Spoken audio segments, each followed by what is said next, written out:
Oh my goodness.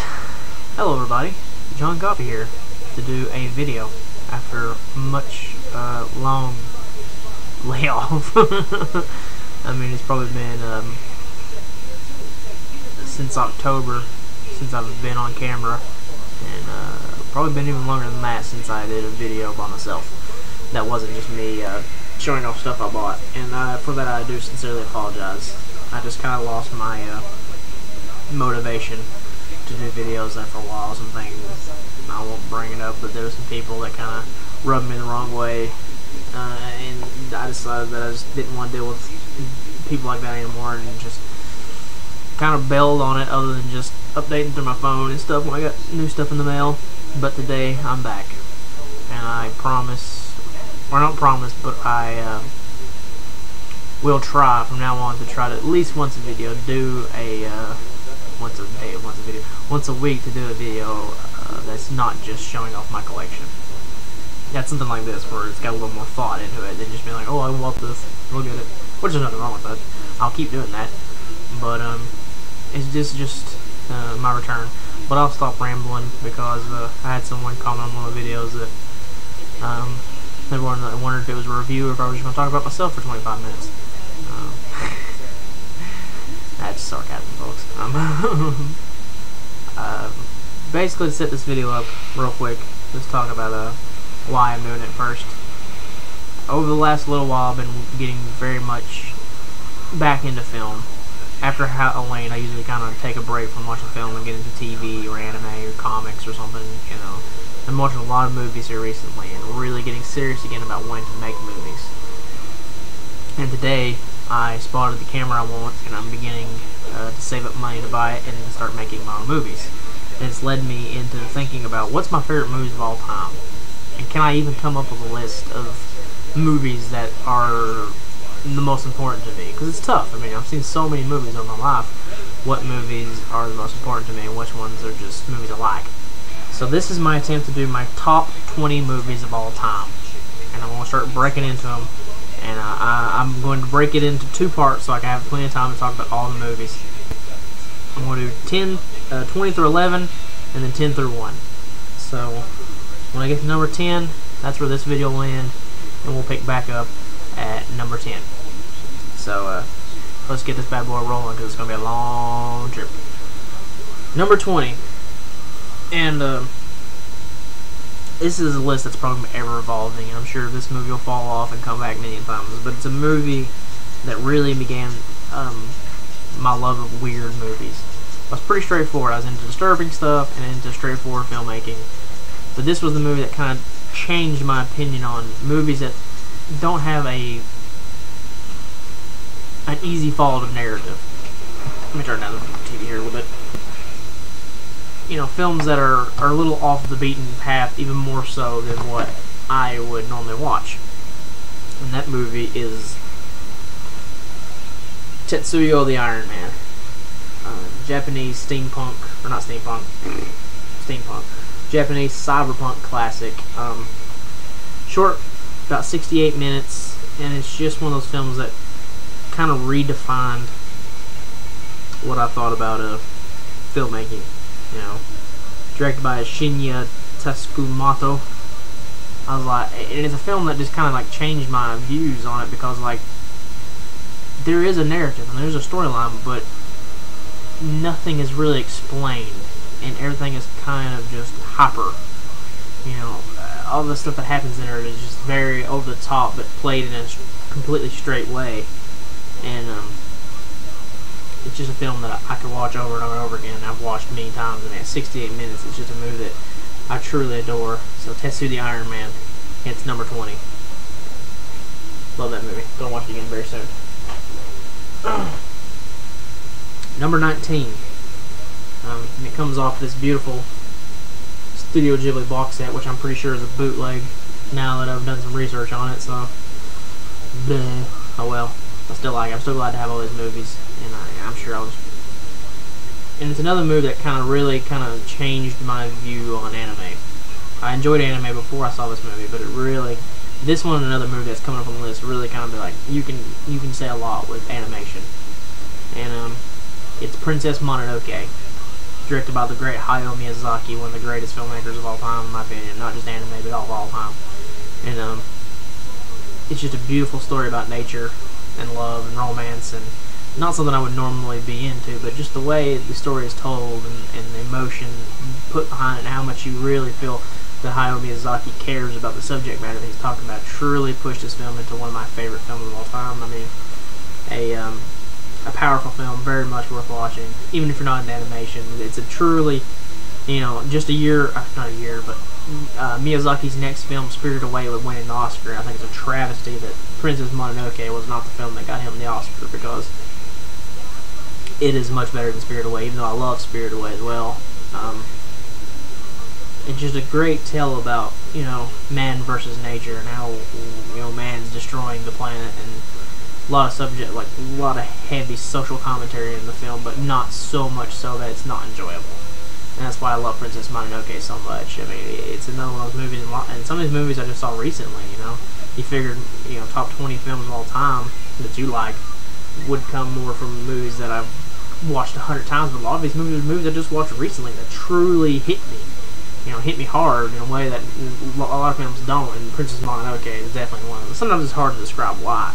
Princess Mononoke is one of those ones that's just like, I don't know why it moved me so much, but it just did.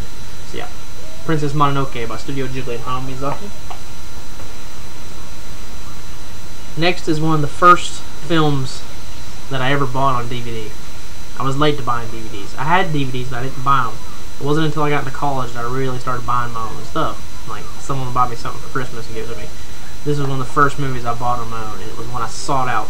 And after watching it, it's a movie that I've repeated, and just within the last week watched it again. And I watch it at least once, twice a year. Cannibal Holocaust. Ruggero Deodato's classic Cannibal Holocaust.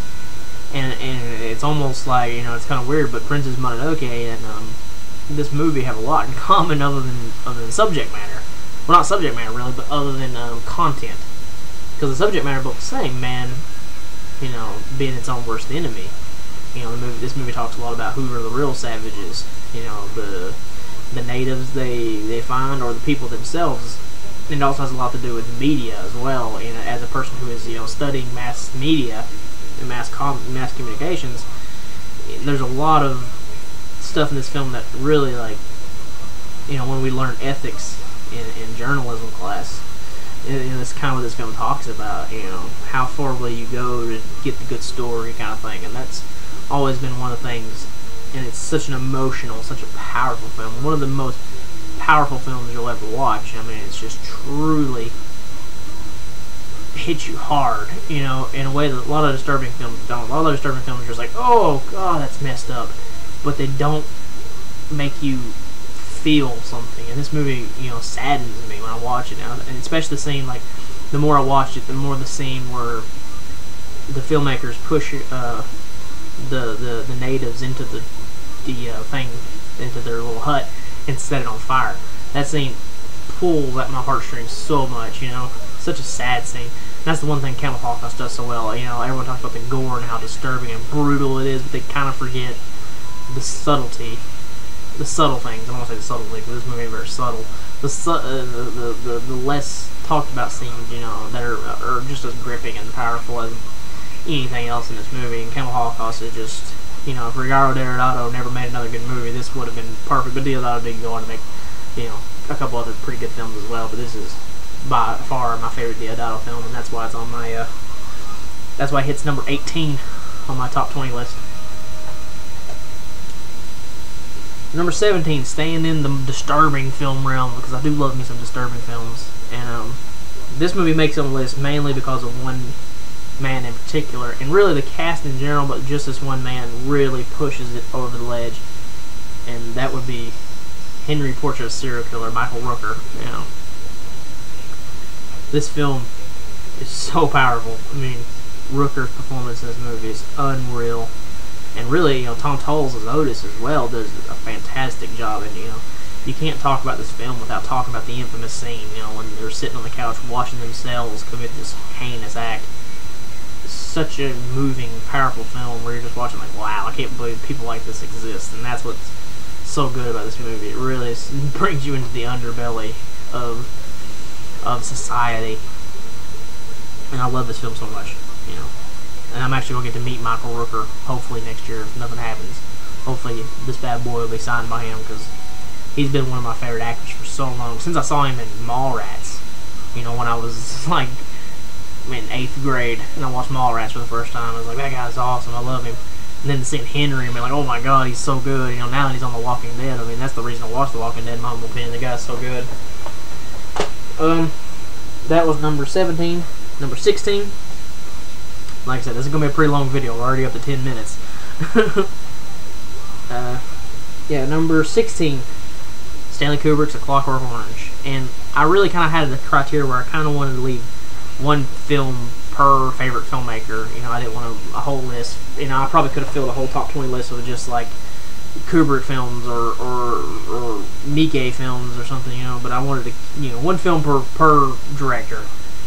And I chose A Clockwork Orange. It was a movie that kind of brought me into cult film. You know, it's one of the first cult films I saw, and I rented it. Hold on, I'm having a DVD avalanche over here. There we go. I rented it and watched it. I was like, man, this is just so different. Like, why have I never seen movies like this before? This is so cool. You know, this gang. Is it futuristic? Is it not? You know, it's Kubrick is a master of filmmaking, and like, I could have replaced this film with The Shining, 2001, or Full Metal Jacket. You know, all those movies could have easily slipped into the same spot at Clockwork Orange or even higher, you know, and that's what the thing about this list is, it's always a revolving door. The Clockwork Orange really kind of opened my mind to what is out there, you know, like, there's more than just these slasher films I'm watching, there's more than just these everyday action films, there's something deep in the heart of film that I had no clue was even there. These weird cult films that are better than your average film, you know, and that's what I have to thank A Clockwork Orange for so highly.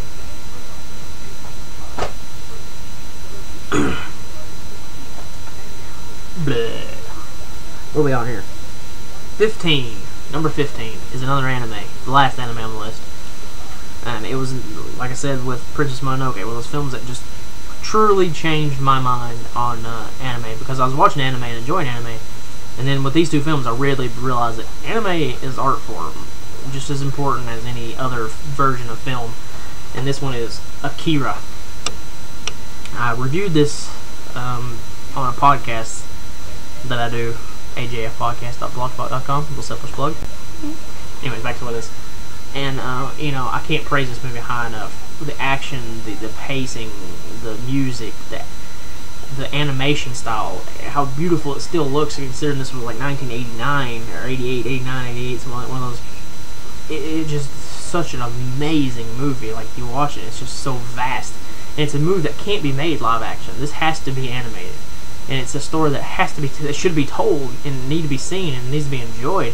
And it can only be done through animation because it's so vast. This world they created with their with the animation couldn't be done with regular film. I mean, I don't think so. I mean, they wanted to redo it.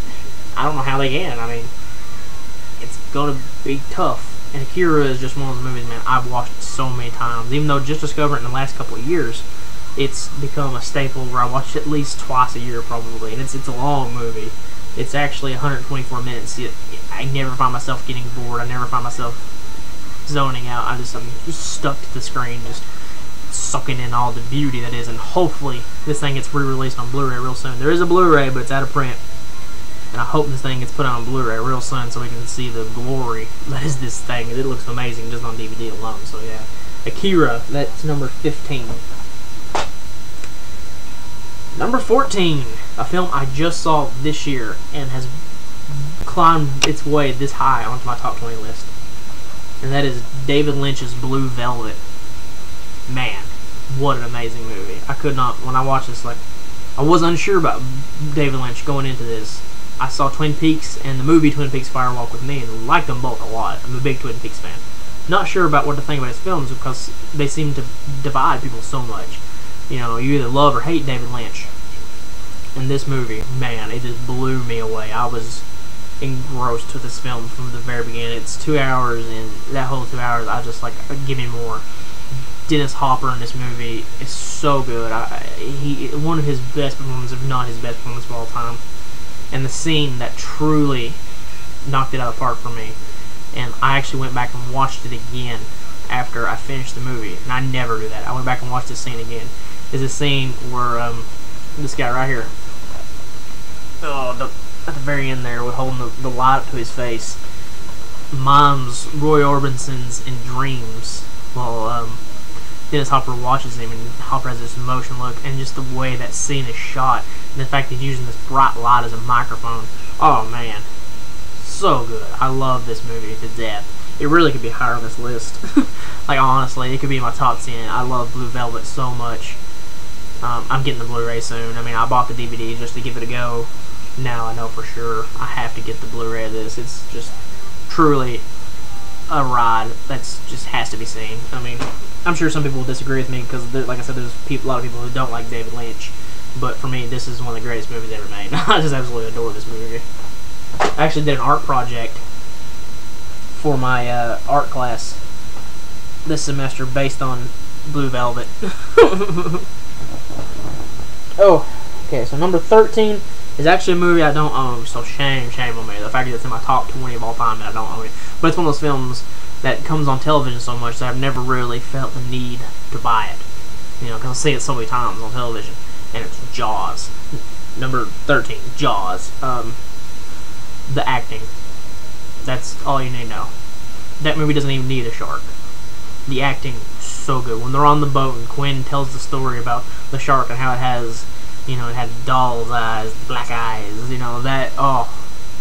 Just make a whole movie about Quinn, please. Like, I wish he never died. I wish that we could have had a whole movie just based on his character, because he's so good.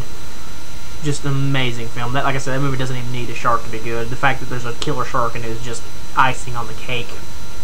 So that's number 13, Jaws.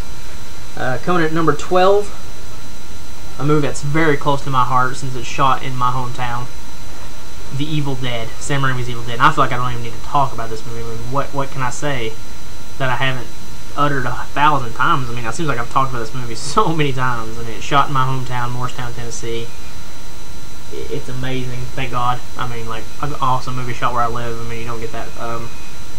You don't get that very often. A lot of times movies shot around. I'm sure there's a lot of people like, oh yeah, that movie shot in my town is horrible, but. And that's not the only reason I love it. I love it because you know, Sam Raimi was so creative and so inventive with what he did, and you know, Bruce Campbell being, yeah, he's not the Ash we would come to know from Evil Dead 2 and Only Darkness, but he still does such a good job in this movie, and everybody does. And it has a relentless pace to it that not many films can match. I mean, it just in your face from beginning to end. Once it picks up, it just doesn't stop, and that's what makes this movie so good, you know. But that's Evil Dead that comes in at number 12. And finally, for this half of the video, and then the next half will be my top 10, is a film that, again, could easily be in my top 10. The greatest comedy of all time, in my humble opinion. I don't think there's a movie I think is funnier than this movie. The Big Lebowski. Oh my God. Coen Brothers. This movie. Holy Jesus. I mean, I don't even know what to say. It's a movie I've seen 1,000 times. And quote on a daily basis, you know, like, such a classic film. John Goodman, Jeff Bridges, Steve Buscemi, just phenomenal. I don't even know what to say. It's one of those films that transcends, you know, a regular movie, where it becomes almost a lifestyle. Like, if you like this movie, I mean, you're constantly like, oh, White Russians, or, you know, oh, that really, someone says a rug, like, oh, it really tied the room together. You know, like, it becomes a part of your everyday life if you're a fan of this movie, honestly. Like, I quote this movie more than anything I can think of in the world. You know, I'm constantly, like, if someone says anything about a rug, I'm like, oh, it really tied the room together. And every time I watch it, I find a new scene that I love that I didn't see the first time I watched it. You know, like recently, the scene where, not to spoil anything or be too vulgar to get the YouTube police after me, but he's investigating a little bit. This guy writes something on a notepad while he's listening to, while he's on the phone, and he walks off and tears it off and walks off, and the dude runs over there and he takes the pencil and rubs it on there to see if the last thing was wrote on there. It's a guy holding his penis. So, oh my God, I do not do that justice at all. It's late and I'm tired. I did not do it justice at all. This is one of the funniest movies ever. The funniest movie, in my opinion. I don't think there's no comedy, in my opinion, that surpasses The Big Lebowski. And I'm really not a comedy guy. Like, I think a lot of comedies are stupid. They have to be, for me, comedies, they have to be a certain style for me to really enjoy. You know, very dialogue driven, like this, Fear and Loathing in Las Vegas, the Monty Python stuff. You know, like a little strange in my humor. I don't like your average comedies. But, you know, that's just me. Big Lebowski, number 11. Amazing movie. One of the greatest movies ever made. My humble opinion. All these movies in the top 20 are my opinion. I'm not saying these are the 20 greatest movies of all time. These are my 20 favorite films of all time. So, that's it for the first half of this video. When I come back, it'll be my top 10. Thank you all so much for watching, and I'll see you in just a few minutes. I have to cut this out.